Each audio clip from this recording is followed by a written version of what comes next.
திருக்குர்ஆன் பற்றிய சில தகவல்கள்.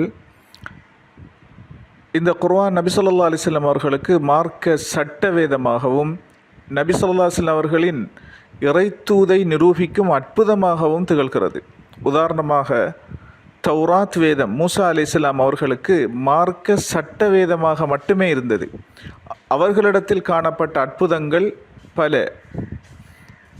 அவற்றில் எடுத்துக்காட்டாக தடி பாம்பாக மாறியதை குறிப்பிடலாம். குர்ஆனில் மொத்தம் 114 சூறாக்கள் உள்ளன. குர்ஆனில் உள்ள முதல் சூரா அல் ஃபாத்திஹா. குர்ஆனில் உள்ள மிகச் சிறந்த சூரா அல் ஃபாத்திஹா. குர்ஆனில் உள்ள கடைசி சூரா அன்னாஸ். குர்ஆனில் உள்ள மிக நீளமான சூரா அல் பக்ரா. குர்ஆனில் உள்ள மிகச் சிறந்த வசனம் ஆயத்துல் குர்சி, அல்லாஹு லா இலாஹ இல்லா ஹுவல் ஹய்யுல் கய்யூம். குர்ஆனில் உள்ள மிக நீளமான வசனம் கடன் குறித்து இடம்பெறும் வசனம். இது சூரா அல் பக்ராவில் இடம்பெற்றுள்ளது. குர்ஆனில் உள்ள மிகச் சிறிய சூறாக்கள் 3. அவை அனைத்தும் 3 வசனங்களை கொண்டவை. சூரா அல் அஸ்ர், சூரா அன் நஸ்ர், சூரா அல் கௌசர்.